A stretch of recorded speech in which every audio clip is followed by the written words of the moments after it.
ಗದಗ ಜಿಲ್ಲೆಯ ಲಕ್ಕುಂಡಿಯಲ್ಲಿ ನಿಧಿ ಸಿಕ್ಕ ಬೆನ್ನಲ್ಲೇ ಉತ್ಖನನ ಕಾರ್ಯ ಈಗ ಆರಂಭ ಮಾಡಲಾಗಿದೆ. ಉತ್ಖನನಕ್ಕೆ ಚಾಲನೆ ನೀಡಿದ್ದಾರೆ ಗದಗ ಡಿಸಿ ಸಿಎನ್ ಶ್ರೀಧರ್. ಕೋಟೆ ವೀರಭದ್ರೇಶ್ವರ ದೇವಸ್ಥಾನದ ಅಂಗಳದಲ್ಲಿ ಉತ್ಖನನ ಕಾರ್ಯವನ್ನು ಈಗ ಆರಂಭ ಮಾಡಲಾಗಿದೆ. ಗದಗದ ಡಿಸಿ ಸಿಎನ್ ಶ್ರೀಧರ್ ಅವರು ಚಾಲನೆ ಕೊಟ್ಟಿದ್ದಾರೆ. 20 ಕಾರ್ಮಿಕರಿಂದ ದೇವಸ್ಥಾನದ ಅಂಗಳದಲ್ಲಿ ಉತ್ಖನನ ಹಂತ ಹಂತವಾಗಿ ನಡೆಯುತ್ತೆ. ಮಣ್ಣು ತೆಗೆಯುವ ಮೂಲಕ ಉತ್ಖನನದ ಕಾರ್ಯ ಈಗ ಆರಂಭ ಆಗಿದೆ. ಸರ್ಕಾರದ ಪೂರ್ವ ನಿಗದಿಯಂತೆ ಉತ್ಖನನ ಕಾರ್ಯ ಆರಂಭ ಆಗಿರೋದು. ಈ ವಿಚಾರಕ್ಕೆ ಸಂಬಂಧಪಟ್ಟಂತೆ ಡಿಸಿ ರಿಯಾಕ್ಷನ್ ಕೊಟ್ಟಿದ್ದಾರೆ. ದೇವಸ್ಥಾನದ ಕುರುಹು ಇರುವ ಬಗ್ಗೆ ಪುರಾತತ್ವ ಇಲಾಖೆ ಹೇಳಿದೆ. ಉತ್ಖನನದ ಬಳಿಕ ಏನ್ ಸಿಗುತ್ತೆ ಅನ್ನೋದನ್ನ ನೋಡಬೇಕು ಅಂತ ಹೇಳಿದ್ದಾರೆ. ಇನ್ನು ಇದರ ಜೊತೆಗೆ ಗ್ರಾಮದ ಸ್ಥಳಾಂತರದ ಬಗ್ಗೆ ಪ್ರಸ್ತಾಪ ಇಲ್ಲ ಅನ್ನೋದನ್ನ ಕೂಡ ಡಿಸಿ ಶ್ರೀಧರ್ ಅವರು ಸ್ಪಷ್ಟಪಡಿಸಿದ್ದಾರೆ. ಐತಿಹಾಸಿಕ ಲಕ್ಕುಂಡಿಯಲ್ಲಿ ಉತ್ಖನನ ಕಾರ್ಯಕ್ಕೆ ಇನ್ನೇನು ಕ್ಷಣಗಣನೆ ಆರಂಭ ಆಗಿದೆ. ಕೋಟೆ ವೀರಭದ್ರೇಶ್ವರ ದೇವಸ್ಥಾನದ ಅಂಗಳದಲ್ಲಿ ಈಗಾಗಲೇ ಉತ್ಖನನದ ಕೆಲಸಗಳು ಆರಂಭ ಆಗಿದೆ. ಮಾರ್ಕೌಟ್ ಮಾಡಲಿಕ್ಕೆ ಲೈನ್ಔಟ್ ಹಾಕೊಳ್ಳಿಕ್ಕೆ ಅಧಿಕಾರಿಗಳು ಮುಂದಾಗಿರ್ತಕ್ಕಂಥದ್ದು. 10x10 ಅಡಿ ಅಳತೆಯಲ್ಲಿ ಈ ಉತ್ಖನನ ಕಾರ್ಯ ಆಗುತ್ತೆ. ಏನು ಇತ್ತೀಚೆಗೆ ಚಿನ್ನ ದೊರೆತಂತಹ ಸಂದರ್ಭದಲ್ಲಿ ಈಗ ಈ ಒಂದು ಉತ್ಖನನ ಕಾರ್ಯಕ್ಕೆ ಒಂದಿಷ್ಟು ಮಹತ್ವವನ್ನು ಪಡೆದುಕೊಂಡಿರ್ತಕ್ಕಂಥದ್ದು. ಕೋಟೆ ವೀರಭದ್ರೇಶ್ವರ ದೇವಸ್ಥಾನದಿಂದ ಎದುರುಗಡೆ ಇರ್ತಕ್ಕಂತಹ ಪುಷ್ಕರಣಿವರೆಗೂ ಮಧ್ಯದಲ್ಲಿ ಇರ್ತಕ್ಕಂತಹ ಜಾಗದಲ್ಲಿ ಉತ್ಖನನ ಕಾರ್ಯ ನಡೆಯಲಿದೆ. ಹೀಗಾಗಿ ಸಹಜವಾಗಿ ಇಲ್ಲಿ ಜನರಲ್ಲೂ ಕೂಡ ಕುತೂಹಲ ಇದೆ. ವಜ್ರ ವೈಡೂರ್ಯಗಳು ಕೂಡ ದೊರಕಬಹುದು ಅನ್ನೋ ಒಂದು ನಿರೀಕ್ಷೆ ಕೂಡ ಇಲ್ಲಿಯ ಗ್ರಾಮಸ್ಥರಿಗಿದೆ. ಕೆಲ ಗ್ರಾಮಸ್ಥರಿದ್ದಾರೆ, ಅವ್ರನ್ನ ಮಾತನಾಡಿಸ್ತಾ ಹೋಗ್ತಾನೆ. ಎಚ್ ಕೆ ಪಾಟೀಲ್ ಸರ್ ಎಲ್ಲರೂ ಹಮ್ಮಿಕೊಂಡದ್ದು ನಮಗೆ ಭಾಳ ಉತ್ಸವ ಆಗೈತಿ. ಭಾಳ ಸಂತೋಷದ ಸುದ್ದಿ ಇದು.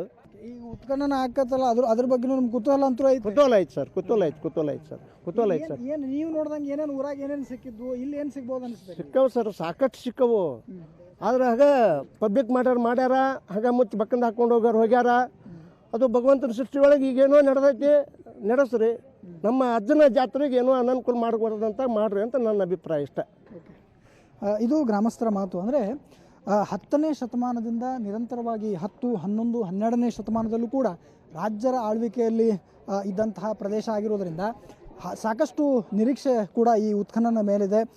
ಈ ಬಗ್ಗೆ ಮತ್ತಷ್ಟು ಮಾತನಾಡಲಿಕ್ಕೆ ಅಭಿವೃದ್ಧಿ ಪ್ರಾಧಿಕಾರದ ಆಯುಕ್ತರು ನಮ್ಮ ಜೊತೆಗಿದ್ದಾರೆ. ಅವ್ರನ್ನ ಮಾತನಾಡಿಸ್ತಾ ಹೋಗ್ತೇನೆ. ಸರ್, ಏನೇನು ಕೆಲಸಗಳು ನಡೀತಾವೆ ಇವತ್ತು? ಸರ್, ಈಗಾಗಲೇ ಬೆಳಗಿನಿಂದ ಪೂರ್ಣ ಈ ಒಂದು ಆವರಣ, ಕೋಟೆ ವೀರಭದ್ರೇಶ್ವರ ಆವರಣ ಕೇಂದ್ರ ಸರ್ಕಾರದವರು 10 ಮೀಟ್ರ್ ಬಾಯ್ 10 ಮೀಟ್ರ್ ಅಳತೆಯಲ್ಲಿ ಉತ್ಖನನ ಮಾಡಲಿಕ್ಕೆ ಅನುಮತಿಯನ್ನು ಕೊಟ್ಟಿದ್ದಾರೆ.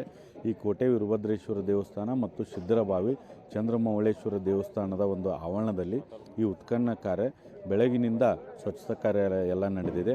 ನುರಿತ ಸಿಬ್ಬಂದಿ ರಾಜ್ಯದಾದ್ಯಂತ ಎಲ್ಲೇ ಉತ್ಖನನಗಳು ನಡೆದರೆ ಯಾರು ಅದರಲ್ಲಿ ನುರಿತ ಸಿಬ್ಬಂದಿ ಇದ್ದಾರೆ ಮತ್ತು ಅಧಿಕಾರಿಗಳಿದ್ದಾರೆ, ಅವರೆಲ್ಲ ಈಗ ಆಗಮಿಸಿದ್ದಾರೆ. ಲೈನ್ಔಟ್ ಹಾಕುವಂಥ ಕಾರ್ಯ ನಡೀತಾ ಇದೆ. ಇನ್ನೇನು ಸಾಂಕೇತಿಕವಾಗಿ ಸಂಕ್ಷಿಪ್ತವಾಗಿ ಒಂದು ಸರಳವಾಗಿ ಒಂದು ಪೂಜೆಯನ್ನು ಮಾಡಿ ಉತ್ಖನನ ಕಾರ್ಯ ಕೆಲವೇ ನಿಮಿಷಗಳಲ್ಲಿ ಪ್ರಾರಂಭ ಆಗುತ್ತೆ. ಸರ್, ಏನೇನು ಸಿಗುವಂಥ ನಿರೀಕ್ಷೆ ಐತೆ ಸರ್? ಸರ್, ಈಗೇನು ಇಲ್ಲೇನು ಕಾಣ್ತದಲ್ಲ, ಕೋಟೆ ವೀರಭದ್ರೇಶ್ವರ ದೇವಸ್ಥಾನದಿಂದ ಈ ಸಿದ್ದರಬಾವಿಗೆ ಒಂದು ಮೆಟ್ಟಲುಗಳ ಸಂಕೀರ್ಣ ಇದೆ ಅಂತೇಳಿ ನಮ್ಮ ಊರಿನ ಗ್ರಾಮಸ್ಥರು ಹಿರಿಯರು ಏನು ಹೇಳ್ತಾ ಇದ್ದಾರೆ ಅದ್ರ ಪ್ರಕಾರವಾಗಿ ಇದನ್ನು ಪಾಯಿಂಟ್ ಮಾಡಿದ್ದೇವೆ.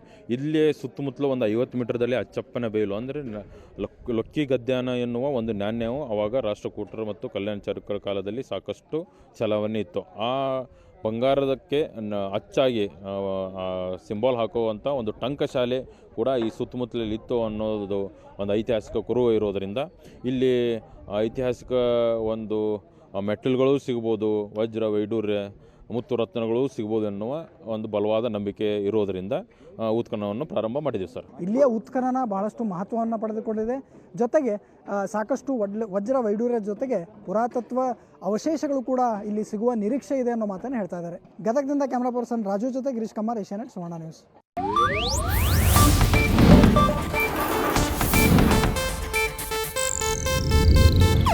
ಇದು ಏಷ್ಯಾನೆಟ್ ನ್ಯೂಸ್ ನೆಟ್ವರ್ಕ್ ಪ್ರಸ್ತುತಿ.